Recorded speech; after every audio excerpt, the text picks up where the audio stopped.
શ્રી કૃષ્ણ ભગવાન કહે છે કે આ 5 ફૂલ છોડ છે, જે નાના નાના છોડ છે, તો એના કારણે આપણે ઘરમાં એને વાવીએ છીએ, ઉગાડીએ છીએ, તો એના કારણે આપણા ઘરમાં ધન અવરોધ ઉત્પન્ન થઈ શકે છે. આપણા લગભગ બધા નાના મોટા બધા જ ઘરોમાં, ઘર નાનું હોય કે મોટું હોય, નીચેનું હોય કે ફ્લેટમાં હોય, ગમે તે ઘર હોય, પણ બધા જ ઘરોમાં આપણે નાના નાના છોડ તો આપણે ઉગાડીએ જ છીએ. પણ આપણે કયા પ્રકારના છોડ ઉગાડવા જોઈએ, કયા પ્રકારના છોડ ના ઉગાડવા જોઈએ, કયા શુભ છે કે કયા અશુભ છે, તે હું તમને આ વિડીયોમાં જણાવવા જઈ રહી છું. આ ખાસ ટિપ્સ છે જે વાસ્તુશાસ્ત્ર પ્રમાણે છે, તો આને તમે ખૂબ જ ધ્યાનથી સાંભળજો. જો તમને આ જાણકારી સારી લાગે તો વિડીયોને લાઈક, શેર અને ચેનલને હજુ સુધી સબસ્ક્રાઈબ ન કરી હોય તો સબસ્ક્રાઈબ જરૂર કરજો.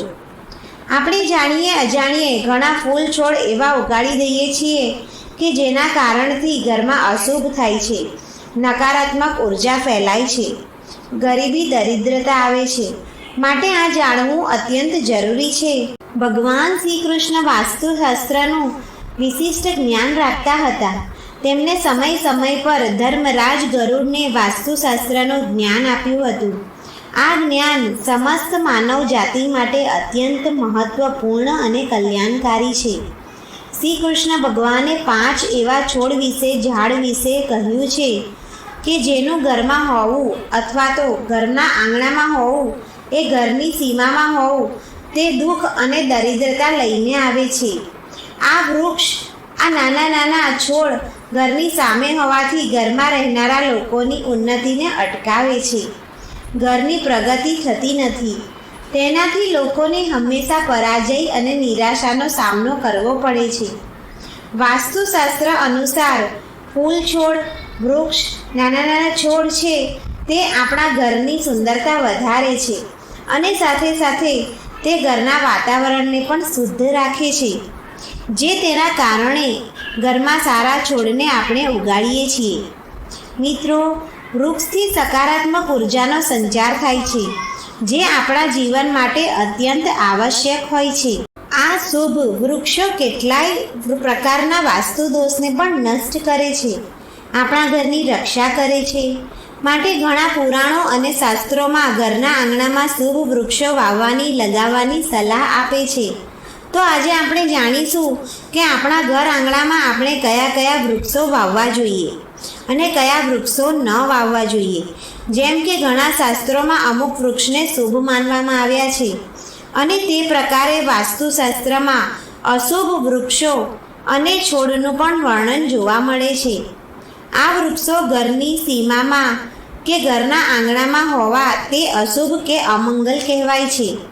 આ વૃક્ષો ઘરની સામે હોય તો દુઃખો અને દરિદ્રતાનો સામનો કરવો પડે છે. આ વૃક્ષો આપણા ઘરમાં રહેવાથી ધનનો નાશ થાય છે, શત્રુઓમાં વૃદ્ધિ થાય છે, મનુષ્ય તેનું માન સન્માન પણ ખોઈ બેસે છે. આટલો બધો અશુભ પ્રભાવ અમુક વૃક્ષોનો હોય છે જે અશુભ છે. જો તમે પણ જાણતા અજાણતા ઘરમાં આંગણામાં કે ઘરમાં અથવા તો ઘરની અંદર આવા વૃક્ષો અથવા છોડ લગાવ્યા છે, તો મોડું કર્યા વગર તરત જ આ વૃક્ષોને, છોડને હટાવી દેવા જોઈએ. સૌપ્રથમ આપણે વાત કરીએ તો ઘરના મુખ્ય દરવાજાને આપણે લતાઓ એટલે કે વેલાઓ અને ફૂલોથી સજાવેલો રાખવો જોઈએ. મુખ્ય દ્વાર જેટલો સુંદર અને સુશોભિત હશે તેટલી જ ઘરમાં સુખ, સમૃદ્ધિ અને શાંતિ આવશે. પણ ધ્યાન રાખજો કે ઘરના મુખ્ય દ્વાર પર કોઈ પણ વૃક્ષની છાયા ન પડવી જોઈએ. આનાથી છાયા ભેદ નિર્માણ થાય છે. આનાથી પરિવારમાં સમસ્યાઓ ઊભી થાય છે. બીજી વાત એ છે કે ઘરના અગ્નિ ખૂણામાં અને નૈઋત્ય ખૂણામાં કોઈ પણ પ્રકારના વૃક્ષોને ન લગાડવું. તે શુભ માનવામાં નથી આવતું. આ વૃક્ષો જલ્દી સુકાઈ જાય છે. જો તમે અગ્નિ ખૂણો અથવા નૈઋત્ય ખૂણામાં જો તમે કોઈ છોડ લગાવો તો કોઈ પણ જાતનો તે જલ્દી સુકાઈ જાય છે અને પછી તે અશુભ પરિણામ ફેલાવે છે. તેનાથી આપણને અશુભ પરિણામ મળી શકે છે. ઘરની ઉત્તર દિશામાં પામ નામનો છોડ લગાવવામાં આવે તો ધનમાં વૃદ્ધિ થાય છે. ચોથી વાત એ છે કે જો ઘરનો મુખ્ય માણસ વ્યાપાર કે ધંધો કરી રહ્યો છે, કોઈ ધંધો કરે છે, તો તેમના ઘરના આંગણામાં લીમડો અને બીલીપત્રનું વૃક્ષ વાવવું જોઈએ અને તે વૃક્ષનું પાલન પોષણ કરવું જોઈએ. આનાથી વ્યાપારમાં વૃદ્ધિ થાય છે અને ધન લાભ થાય છે. પાંચમી વાત છે કે ઘરના પરિસરમાં ઉપરની તરફ જવાવાળી લતાઓ એટલે કે વેલ હોય તો તે ખૂબ જ શુભ માનવામાં આવે છે. જે લતાઓ જે વેલો નીચેથી ઉપરની તરફ જાય છે તો એ બહુ જ શુભ કહેવાય છે. પણ ધ્યાન રાખો કે જો એવી વેલ કે એવી લતાઓ ન લગાવવી જોઈએ જે ઉપરથી નીચે તરફ આવતી હોય. ઉપરથી નીચે તરફ આવતી વેલ લગાડવાથી ઘરની અધોગતિ થાય છે અને દુઃખ થાય છે. માટે જ્યારે પણ કોઈ વેલ લગાવો, કોઈ પણ વેલ લગાવો તો હંમેશા ધ્યાન રાખવું જોઈએ કે નીચેથી ઉપરની તરફ જવી જોઈએ. આને શુભ માનવામાં આવે છે. જો આંગણામાં કોઈ મની પ્લાન્ટ એટલે કે આપણી ગુજરાતી ભાષામાં ધનવેલ કહીએ છીએ તો તે લગાવવામાં આવે તો તે ખૂબ જ શુભ ફળ આપે છે. છઠ્ઠી વાત એ છે કે કેળાનું ઝાડ. કેળાનું ઝાડ ઘરમાં ખૂબ જ શુભ સંકેત આપે છે. ઘર માટે તે શુભ માનવામાં આવે છે. પણ એ વાતનું ધ્યાન રાખો કે આ ઝાડને ઘરની પાછળ લગાવવું જોઈએ. જો કેળાનો છોડ ઘરની તમારે સામે લગાવવો હોય તો તમારા આંગણામાં લગાવવો હોય તો છોડની તુલસીમાની બાજુમાં લગાવી શકાય છે. જો તુલસીની પાસે કેળાનું ઝાડ હોય તો તે ધન સંપત્તિમાં અચાનક વૃદ્ધિ લાવે છે. કેમ કે કેળાના ઝાડમાં વિષ્ણુ ભગવાનનો વાસ છે. વિષ્ણુ ભગવાન નિવાસ કરે છે અને તુલસીના છોડમાં માતા લક્ષ્મીનો વાસ હોય છે. માટે આ બંને છોડ સાથે લગાવો તો તેનું શુભ પરિણામ આવે છે એવું શાસ્ત્રોમાં કહેવાયેલું છે. ચાલો હવે આપણે જાણીએ કે કયા વૃક્ષો આંગણામાં ન લગાવવા જોઈએ, કયા વૃક્ષોને અશુભ માનવામાં આવે છે, કયા વૃક્ષો આપણને ઘરના આંગણામાં કે ઘરની અંદર નાના નાના છોડ લગાવીએ તો એ અશુભ છે. તો ઘરમાં ક્યારેય પણ કાંટાવાળા નાના છોડ કે વૃક્ષોને ન લગાડવા જોઈએ. કારણ કે કાંટાવાળા છોડ વાસ્તુ દોષને પ્રભાવિત તો કરે જ છે અને સાથે સાથે આવા કાંટાવાળા છોડ ઘરમાં હોય તો નાના નાના બાળકોને ઘરમાં જો આંગણે હોય તો તે નુકસાન કરે છે. અને કાંટાવાળા વૃક્ષ ઘરમાં નકારાત્મક ઉર્જા પણ ઉત્પન્ન કરે છે. તો આ વાતનું પણ ખાસ ધ્યાન રાખો. કાંટાવાળા છોડમાં ગુલાબ જેવા છોડ તો લગાવી શકાય, પરંતુ આવા છોડને પણ ગુલાબ જેવા કાંટાવાળા ફૂલવાળા છોડ હોય તો તે પણ ઘરની છત ઉપર ધાબા ઉપર રાખો તો વધારે સારું છે. અને ધાર્મિક દ્રષ્ટિએ જોવામાં આવે તો કાંટાવાળા વૃક્ષો છોડ ઘરમાં લગાવવાથી પરિવારમાં લડાઈ ઝઘડા થાય છે. આટલું જ નહીં, આનાથી ઘરનું વાતાવરણ પણ ખરાબ થાય છે. બીજો અશુભ છોડ છે એ હું તમને કહી દઉં કે બીજો અશુભ છોડ છે દૂધવાળા છોડ. તમારા ઘરમાં ક્યારેય આવા છોડ ન લગાવવા જેને તોડવાથી કે કાપવાથી દૂધ નીકળતું હોય. કારણ કે આમાંથી જે દૂધ નીકળે છે તે આપણા સ્વાસ્થ્ય માટે સારું નથી હોતું. જો કોઈ પણ વ્યક્તિ મોટું હોય કે નાનું બાળક હોય આ દૂધને ચાખી લે કે સેવન કરી લે તો આપણા શરીરની અંદર તે ઝેર ઉત્પન્ન કરવાનું કાર્ય કરે છે. માટે આવા દુષ્ટ સ્વભાવના છોડ ન લગાવવા જોઈએ. ધાર્મિક દ્રષ્ટિથી જોવામાં આવે તો આવા છોડથી ઘરની સુખ શાંતિ ચાલી જાય છે અને ઘરમાં નકારાત્મક શક્તિનો પ્રવાસ થાય છે. માટે ધ્યાન રાખો કે જે છોડની અંદરથી કાપવાથી દૂધ નીકળતું હોય તો આવા છોડને ઘરના આંગણામાં ક્યારેય લગાડવા ન જોઈએ. ત્રીજા નંબરમાં એવા છોડ ન હોવા જોઈએ જે સુકાયેલા હોય. આવા છોડ પણ આપણા ઘરમાં કે ઘરના આંગણામાં ન રાખો. તમે ઘણીવાર જોયું હશે કે આપણા ઘરના કુંડાઓ કે આપણે જ્યાં જમીનમાં છોડ વાવ્યા હોય એ છોડ ઘણીવાર સુકાઈ જાય છે. તો આવી પરિસ્થિતિમાં આપણે તે સુકાયેલા છોડને ઘરની બહાર કાઢી દેવા જોઈએ. ઘરમાં હોય કે ઘરની બહાર હોય તેને તરત જ કાઢીને ફેંકી દેવા જોઈએ.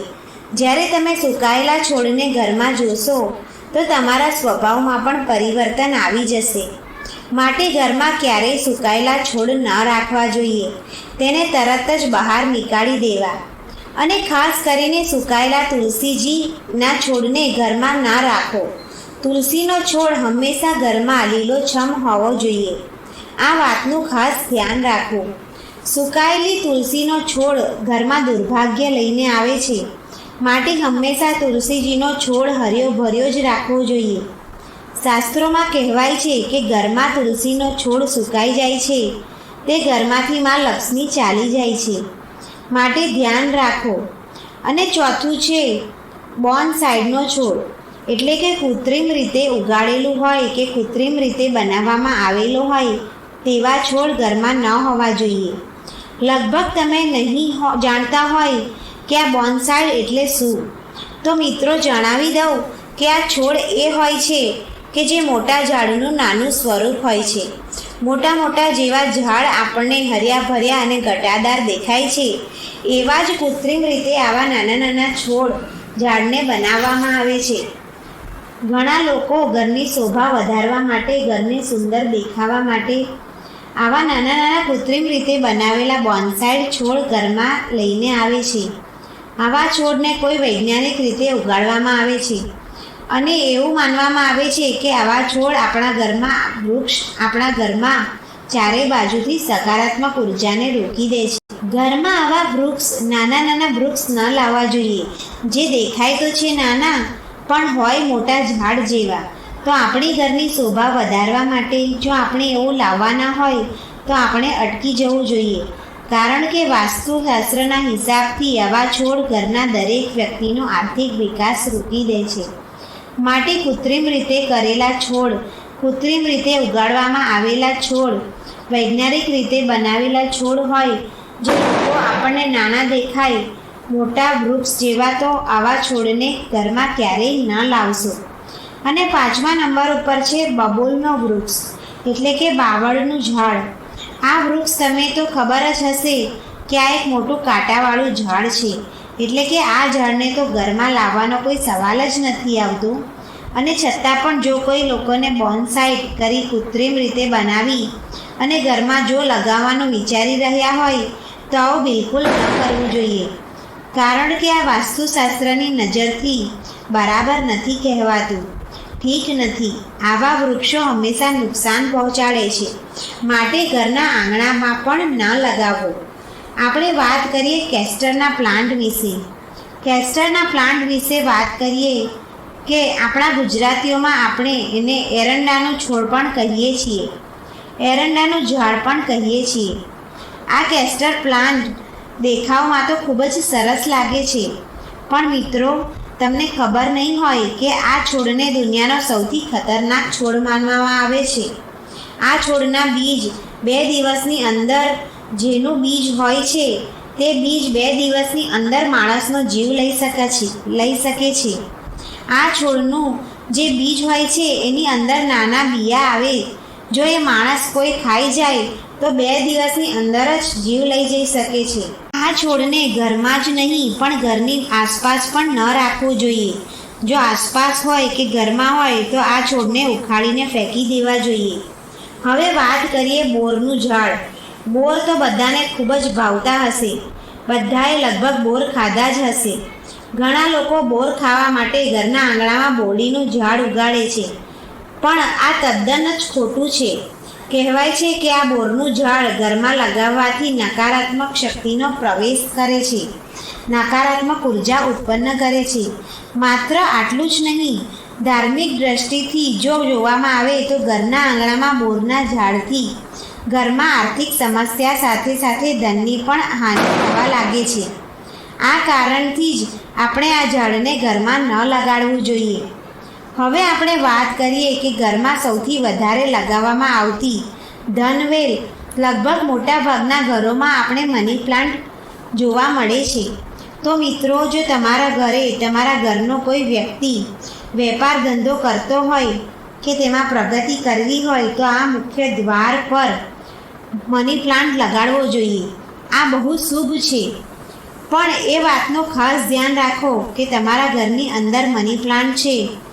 આ વાતનું ખાસ ધ્યાન રાખો કે મની પ્લાન્ટની લંબાઈ દિવાલ જેટલી ન થવી જોઈએ. આમ થવાથી તમારા જીવનમાં મુશ્કેલીઓ પરેશાનીઓ આવી શકે છે. મની પ્લાન્ટનો છોડ ક્યારેય ખરીદીને ન લગાડવો જોઈએ. આને એકબીજા કોઈ જગ્યાએથી તમે મની પ્લાન્ટ લઈ આવો અથવા ચોરીને પણ લઈ આવો, પછી તમે ઉગાડી શકો છો. આ મની પ્લાન્ટનું ધનવેલનું શુભ ફળ મળે છે. હવે આપણે વાત કરીએ પપૈયાના ઝાડ વિશે. તો વાસ્તુશાસ્ત્ર પ્રમાણે ઘરમાં પપૈયાનું ઝાડ ન લગાડવું જોઈએ કે ઘરના આંગણામાં પણ ન હોવું જોઈએ. આ ઝાડ ઘર માટે બહુ અશુભ માનવામાં આવે છે. જો આ ઝાડ તેની જાતે જ સુકાઈ જાય છે તો તરત જ તેને ઉખાડીને બહાર ફેંકી દો. જો ફળ આવવાનો એ ઝાડમાં બંધ થઈ જાય તો તરત જ ઝાડને ઉખાડી દો. જો તે પપૈયાનું ઝાડ ઘરમાં હોય તો એ અશુભ માનવામાં આવે છે, તો તેને તરત જ નીકાળી દેવું જોઈએ. હવે આપણે વાત કરીએ પીપળાના ઝાડ વિશે. જો પીપળાનું ઝાડ ઘરની પૂર્વ દિશામાં હોય તો ઘરમાં નિર્ધનતા આવી શકે છે. જો વડનું ઝાડ ઘરની પશ્ચિમ દિશામાં હોય તો ઘરમાં શોકનું વાતાવરણ બની શકે છે. દક્ષિણ દિશામાં હોય તો તે સંતાનને પીડા સહન કરવી પડે છે. કોઈ પણ મૃત વૃક્ષ, સુકાયેલું ઝાડ કે વૃક્ષની છાયા, મૃત સુકાયેલા વૃક્ષની છાયા ઘર પર પડે તો તે મૃત્યુ સૂચક હોય છે. ઘરમાં ખરાબ સમાચાર આવી શકે છે. ફૂલ ના આવતા હોય અને એ સુકાઈ ગયું હોય તો એ ઝાડને તરત જ કપાવી દેવું જોઈએ. તેને પણ અશુભ માનવામાં આવે છે. આ પ્રકારે ઘરમાં લગાવવાવાળા વૃક્ષોની સંપૂર્ણ જાણકારી મેં તમને આ વિડીયોમાં આપી છે કે કયા ઝાડ, ફૂલ, છોડ, વૃક્ષ તમને શુભ ફળ આપે છે અને કયા અશુભ ફળ આપે છે. તો મિત્રો, આ પ્રમાણે આપણે જો ઘરમાં ફૂલ છોડ ઉગાડીશું તો આપણી ધન સંપત્તિમાં વૃદ્ધિ થશે, આપણું આરોગ્ય પણ સારું રહેશે અને વાસ્તુ દોષ પ્રમાણે એ નકારાત્મક ઉર્જા પણ નહીં ફેલાવે. જો તમને આ વિડીયો સારો લાગ્યો હોય તો લાઈક કરો, શેર કરો અને ચેનલને તમે પહેલીવાર જોઈ રહ્યા હોય તો સબસ્ક્રાઈબ જરૂર કરો.